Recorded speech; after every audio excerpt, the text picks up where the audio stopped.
Segunda parte de nuestro pequeño estudio sobre quién es nuestro prójimo. En hebreo la palabra prójimo es reá, que puede designar también a un enemigo. El término reá, que se traduce como prójimo, no se usa en la Torá exclusivamente para los hebreos, también se usa para gente de diferentes naciones.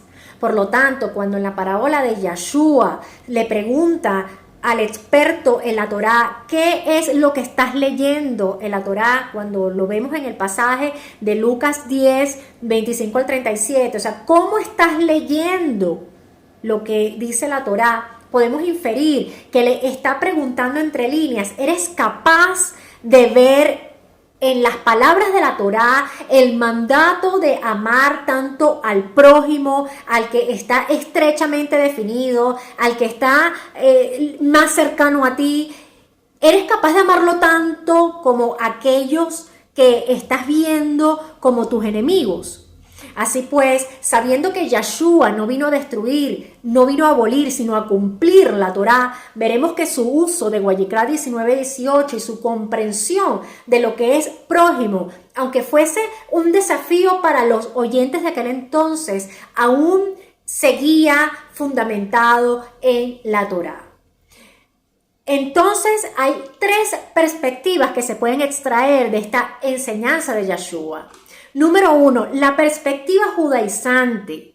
De los tres personajes, el último, el samaritano, fue el que usó la misericordia, usó el amor y la compasión, aún siendo enemigo de un judío. El Mashiach Yeshua concluye diciendo al experto de la Torá, ve tú y haz lo mismo, que es lo que está haciendo un enemigo nuestro, de los judíos. Es decir, extiende tu mano y ayuda a tu hermano hebreo. Trátalo así porque es de tu propia sangre, es de tu propio linaje. Ayuda a un hijo de Israel que viva conforme a los mandamientos de la Torá. Esta es la interpretación que le da la mayoría de los estudiosos judíos de aquel entonces. Sin embargo, se puede entender que si se tratara de una persona que no conoce los mandamientos de Yahweh y por lo tanto no los guarda, entonces no tendríamos que amar a esa persona. Se puede entender que según el pensamiento de los judíos del siglo I y del siglo II, en el cual decían que si el prójimo actúa como que si perteneciera a nuestro pueblo, entonces ámalo, pero si no actúa así, entonces no lo ames. También decían, amarás al que te ama y despreciarás al que te desprecia.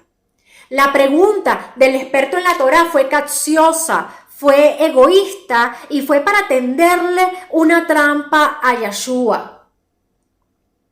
Fue para justificar que había que amar al prójimo. Entonces, ¿cómo él sabría quién era su prójimo? Yeshua no le respondió esta pregunta de forma directa, pero Yeshua le enseñó a cómo amar al prójimo. Desde la perspectiva cristiana, se dice que todo el mundo es nuestro prójimo, todo el que esté cercano a nosotros, el que tengamos más próximo, cualquier persona puede ser nuestro prójimo. Desde la perspectiva de Yeshua, en todo momento, Yeshua nos motiva a perdonar a nuestros enemigos y no solamente perdonarlos, nos motiva a amarlos también. Yeshua sabe que el amigo puede convertirse en un enemigo cuando existe una querella.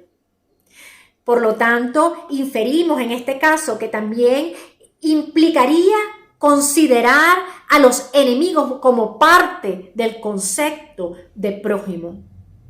Porque, ¿qué nos haría pensar a nosotros que algunas cosas sí aplica el significado de prójimo con respecto a la ayuda o la asistencia que pudiese requerir una persona que está en una necesidad, como es en este caso de la parábola que el hombre quedó herido sin sus pertenencias, tirado en el piso? O sea, ¿qué nos puede hacer pensar que en unos casos sí tendríamos que ayudarle y en otros casos no tendríamos que ayudarles considerando que no es nuestro prójimo.